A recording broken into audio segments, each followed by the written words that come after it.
Please put your hands together. Popularly known as the one and only TMO. And she's going to be moderating this panel. But now let's watch the screens, please. Thank you. Good afternoon, everyone. I know that you're busy eating. You've gotten a whole lot of value. But I was being introduced. And only my ogas in the front clapped. So once again, we give honor to whom honor is due. And as I'm sitting on this stage, honor is due to me. So please give a round of applause for TMO. Thank you very much. Also give a round of applause for yourself. I'm so happy to be here. I'm happier because the industry is getting a much needed knowledge. And so if you are a player in the real estate industry and you are here to learn and you've enjoyed your time here, please give yourselves a round of applause. Thank you so much. So my panel will be discussing housing Africa, bridging the gap between demand, affordability, and delivery. I'm going to be bringing my two panelists on stage. When I introduce them, please don't do what you did when I was being called. You will do what you did after I compelled you. You will clap like you know how powerful they are. My first panelist today that I'll be bringing on stage is the Managing Director of CapitalFlow. And he would be it will be the first person that'll be coming on stage. I want you to give a round of applause as I bring on stage. Sorry. The paper seems to be flying everywhere. Mr. Zachary Kanyatta Munene. Mr. Zachary Kanyatta Munene. Please keep clapping, keep clapping, keep clapping.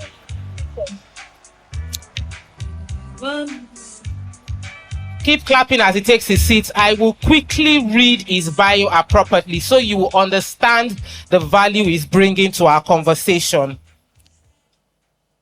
So Mr. Zachary Kanyatta is the Managing Director of CapitalFlow Africa Partners and is into development finance. He's a specialist with over 2 decades of experience mobilizing capital, restructuring major debt and equity investments, and leveraging capital markets to solve Africa's housing deficit. So with this knowledge, once again, give a round of applause for Mr. Zachary Kanyatta Munene.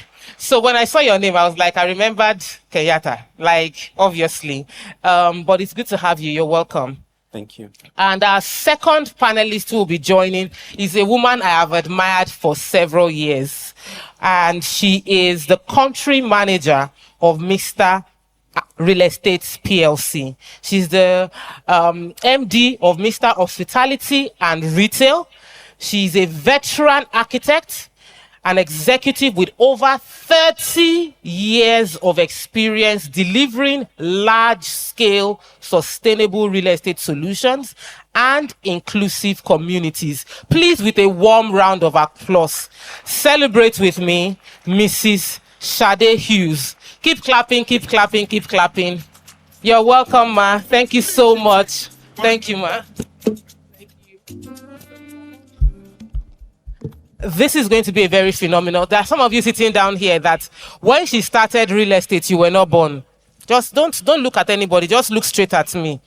I'm not throwing shade, but you just know. Because 30 years is not a joke. On this stage, we have 50. If I add my own real estate, I'm the smallest in real estate here. But if we take 20 years in capital finances, 30 years in building communities, 6 chickeny years, that's 56 years on stage. Please give a round of applause for this panel. We are going to be discussing housing Africa, bridging the gap between demand and affordability. And for me, this conversation is so crucial because if you were paying attention to everything all the other speakers have been talking about, you will know that the challenge of affordability cuts across Africa. It is not just a Nigerian thing. But to put it into context, housing is one of the clearest intersection between economic development and human well-being. When we talk about real estate, we're not just talking about property values.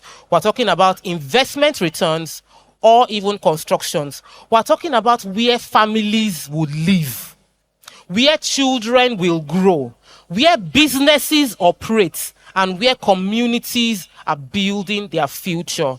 Across Africa, the demand for housing continues to rise, but delivery remains constrained by affordability, access to finance, land, infrastructure, construction costs, and regulatory bottlenecks. So in this panel session, we'll be discussing everything that has to do with bridging that gap between demand, affordability, and delivery. And the two people that are on this panel understand how important this is, and they are ready for us.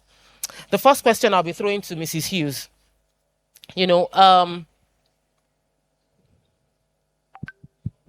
Yes, the audio is good, man.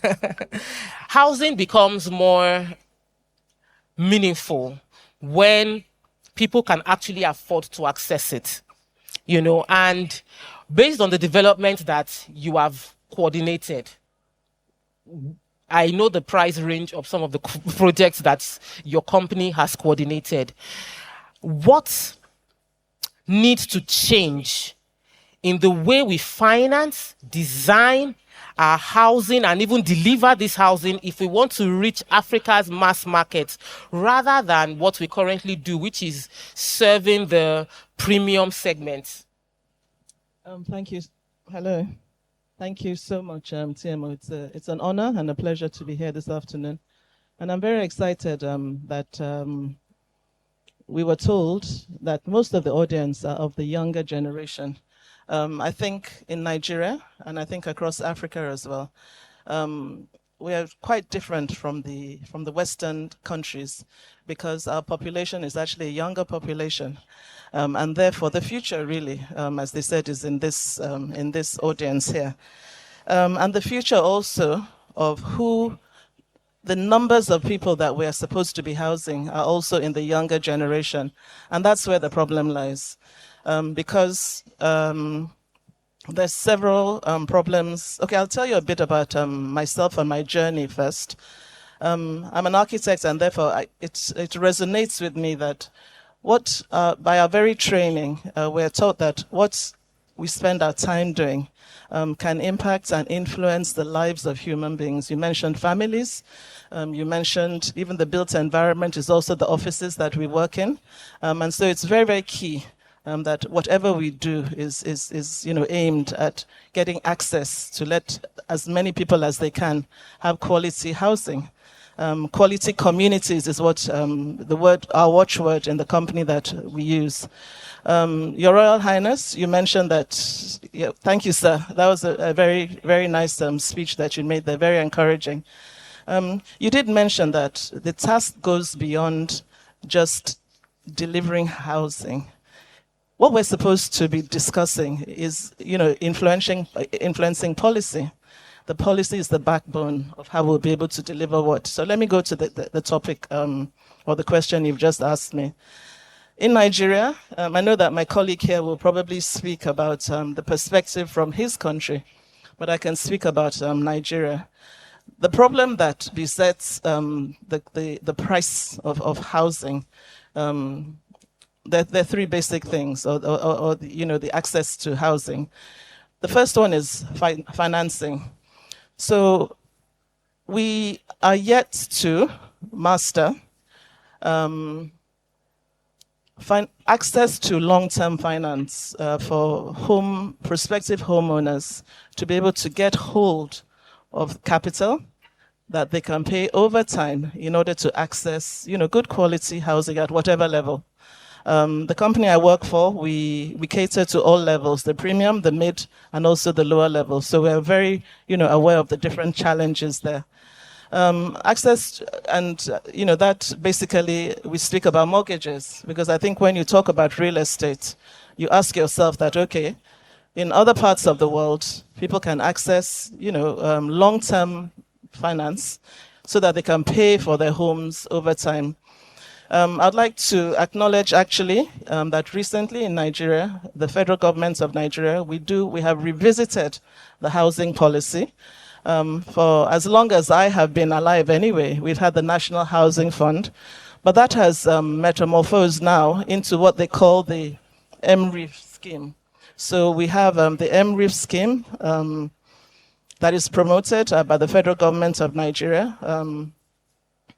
Under the current regime, I must give them kudos to that, whereby people can access mortgage financing at single digits. If you put that beside what your commercial mortgages cost in Nigeria now, which is high double digits, I think it's an excellent scheme, and I'd like to encourage a lot of people, to get educated about it and access that. I'll just quickly touch on the costs of producing quality real estate as well. This is what we do. This is what I think I've done for most of the 38 years that I've been working. And unfortunately, in Nigeria, I guess also across Africa, we're still stuck within this, low level of industrialization, high dependency on importation. And this also affects, then our currencies, our local currencies are volatile. Exchange rates, are very volatile. But I also must commend in the industry in Nigeria, there are several, I don't want to name names, but there are people who now are producing tiles. I'd like to acknowledge, that. We have some very good companies that are producing local tiles. We have some that are producing ceramics, sanitary ceramics. And of course, our big brother, who is down the road, the Dangote Group, who have made, access to cement, the Bua Group, Lafarge and others, who are producing the cement.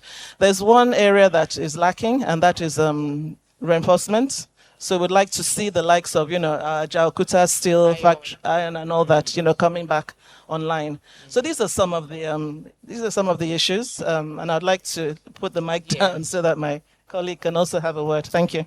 Thank you so much. I hope we were paying attention. Please give her a round of applause. Now, for the developers, I know you pay attention. For realtors, I want to be sure you are following. We have conversation. I started my journey as a realtor. We have conversations with clients who don't understand the context of construction and behind the scenes. And when you attend industry events like this, yes, it is good to network amongst yourselves and ask questions about how to drive sales, but you're also understanding the behind the scenes, the policy movements that are crucial to your interaction with clients at the end of the day. So you were answering the question, you mentioned finance. And what came to my mind was, are you talking, because you mentioned MREF, was your financing challenge? Because the question I asked you was finance, design, housing. So I know you spoke on finance. You didn't talk about design or the delivery. But when you were mentioning finance, were you talking about the cost of construction and access to finance for construction, or access to finance for the individuals that are the clients that we want to buy? Because that's where the mortgage will come in handy. Yeah, so there are two sides, of course, to real estate. There's a supply side, which is where the developers such as ourselves, Mixta Africa, comes in. And then there's also the demand side, which is the people who want to buy. So MREF, the mortgage instruments, of course, assist on the demand side. The supply side, sorry to say, we're high and dry. We're left Just high and dry. Yes, because the headwinds that are affecting us are all those macros that I spoke about. Low industrialization, heavy dependence on importation for finishes. Although I'm not here to paint a negative story. I'm here to also mention the several initiatives that various players in the markets are also coming. So MREF assists on the demand side. On the supply side, we want more government policies. We want government to give developers incentives. We want them to assist us with, maybe importation, to relax the waivers, and things like that on the materials that we have to import. And heavy ones like, structural steel and all. Understanding that is because we haven't been able to get our act right internally. We have, big projects that we were supposed to be, generating our own structural steel. So I think for as long as those projects haven't seen the light of day, I think the government really should assist developers with waivers on areas like that. Yeah, thank you. Thank you so much. So thank you so much. There are constellation of issues that needs to be resolved for the financing part to be worked. But Mr. Munene has worked more in the finance side, raising capital and all that. So my question to you would be, in order to access affordable long-term financing, as that remains a major constraint for both developers and the home buyers. I don't know how it is in Kenya, how accessible home buyers have to affordable mortgage system, but what financing model do you believe could be scaled across African markets to make housing more accessible? What calculation can we do to make housing more accessible? Because the realtors would want to sell more, and if there are more affordable processes, they would sell more. Developers would want to solve the problem if we have access to better finance. What can we do? All right. Thank you so much, moderator, for that question. And maybe before I get into some insights around the question, let me take this opportunity to just congratulate BRG as they do celebrate their 10th anniversary. This is a fantastic way of giving back to the industry that you are so entrenched in, and we do congratulate you, team. Now, the question of finance is just one of about 4 key things that do affect affordability for housing across Africa. And it's important that we do isolate these key factors, look for solutions around each of them, because unless they all come together, then affordability will remain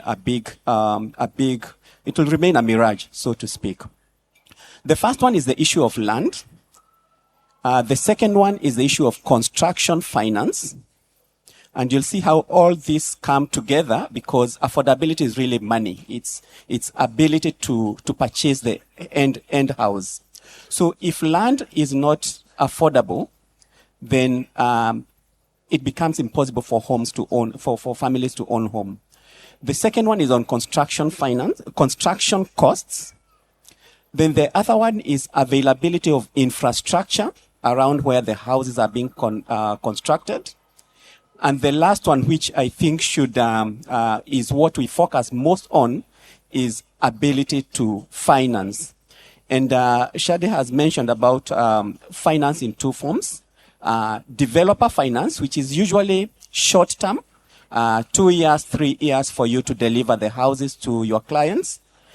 But more importantly, the longer term is the mortgage finance. Let me not use the word mortgage finance, because that is just one of the ways to finance a house, but we call it housing finance.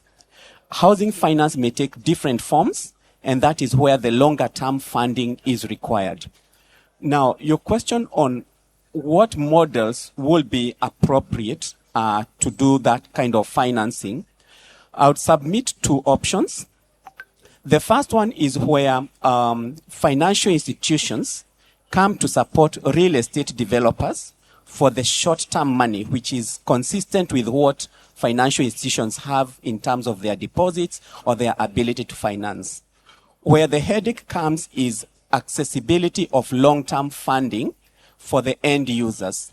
And if we are able to tie the end user financing, then there's a model that can be used then to support the developer's finance. And therefore, the proposal is to have an ecosystem where the short-term financiers for developers are collaborating with the long-term financiers. Now, where does the long-term finance come from? At the moment, and I'm glad to mention that I'm currently investigating this as part of my PhD dissertation, is to work with the capital markets to be able to mobilize funding for the longer term. So the capital markets have access to funds from institutions like insurance companies, pension funds, that if we create proper vehicles within the capital markets, then we are able to unlock funding for the long term.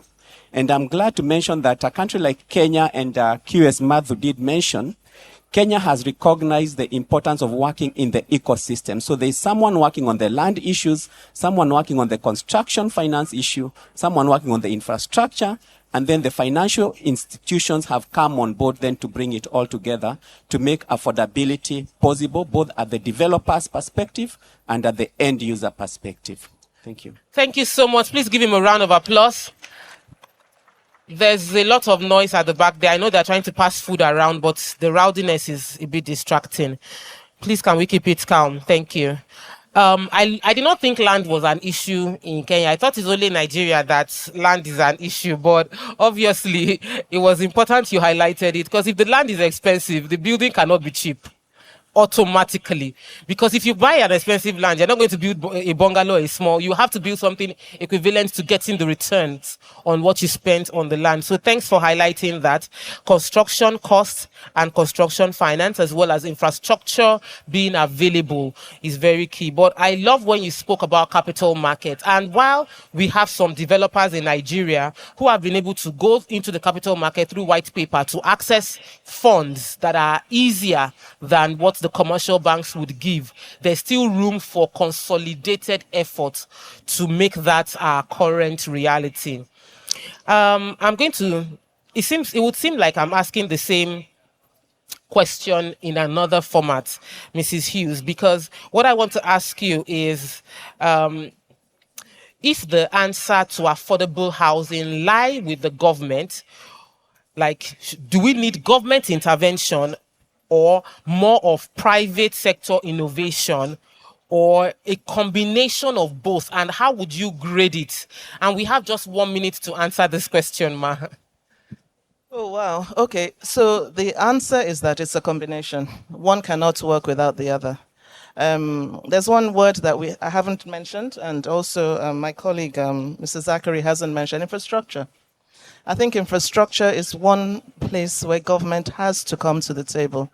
Infrastructure is access by means of roads, primary roads, secondary roads, whatever. Access, infrastructure.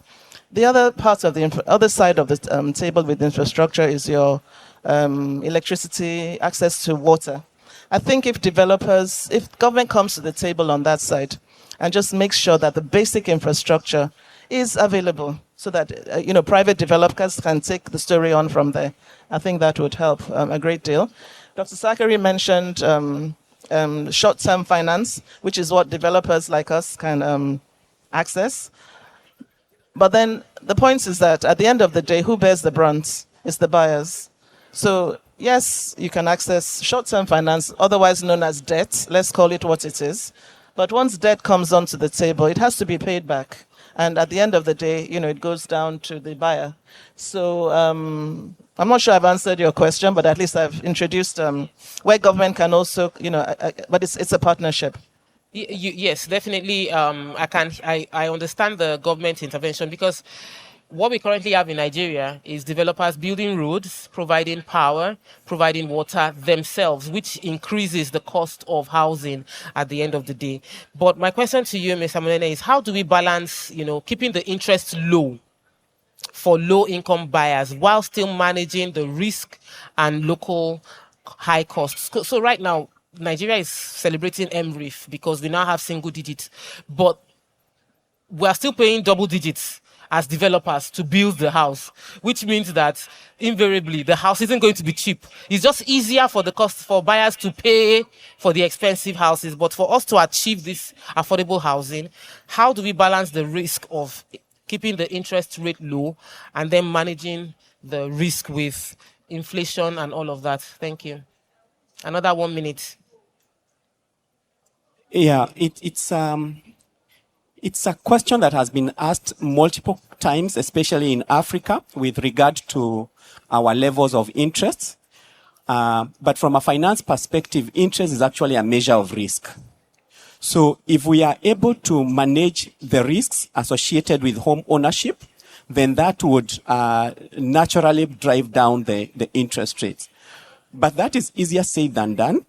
I must say, one of the things that I have seen that has helped Kenya to bring the home ownership interest rate down is access to long-term development finance institutions money.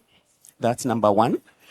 Number two, with the support of the development finance institutions, internal or local organizations like the mortgage refinance companies have been able to go to the capital markets and access funds at, so to speak, market level.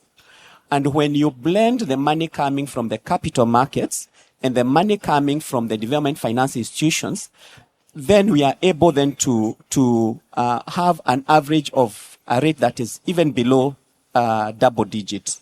Kenya has been able to achieve that. So institutions like mortgage refinance institutions that bring more liquidity into the market can be used as good vehicles to bring down interest rates. The second thing I would say is the measurement of risk. Sometimes the finance providers will assume risks that probably may not be existing if solutions have been provided for. There's something that QS Matthew talked about, alternative credit assessment. When you walk into a bank and everything they ask is whether you have a pay slip, then they miss the point, because a pay slip is not an indicator of your ability to pay or your willingness to pay. Africa is made up of a lot of people in the informal sector. And if you bring alternative credit assessments, for example, business cash flows, mobile money transactions, or statements from alternative investments that individuals have made, such data can be used to help estimate the risk associated with a borrower, and therefore give a financial institution a better perspective, not to price you so high, because after they have seen your assessment, then they are able to propose a lower digit. So there's a lot of innovation and a lot of action that will be required to mortgage service providers or financial institutions that are keen in housing finance to develop alternative credit assessments, which will then remove the assumption that a big population of Africa has high risk, while in the real sense, that is where money should be made. Fantastic. Thank you so much for that suggestion. Please give him a round of applause. That was so well put together. I never thought of it like that. The risk affects the interest. And if we actually modify how we are accessing individuals' risk based on their willingness, not just capacity to pay, we can bring it down. But just for the sake of local knowledge, how much is the mortgage? What's the range of mortgage in Kenya? And like how much to one mortgage, two construction? If I want to borrow money from the bank, like if I go to the capital market, like how much should I get? What's the percentage? There are three levels, and my colleague did attempt to break it down. There's you and I who can afford a house without support. And so you'll get a market rate, which is in double digits. However, for the affordable housing program, the policy direction is that the mortgage should not be more than 10%. And therefore, anybody accessing housing under the affordable housing program, commercial banks and other participants in the program are charging below 10%. So you'll find an institution giving you 9%. And there's the most bottom level are even being charged 3% interest rate. It is possible.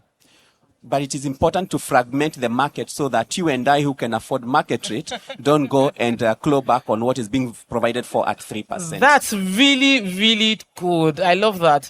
It's not fair to those that are in the middle class, but it covers those that are on the lower class. And I think it will be something that the government should put in place. So there's a market, there's a cap to the amount of house you can buy in that affordable housing scheme. My final, just quick one.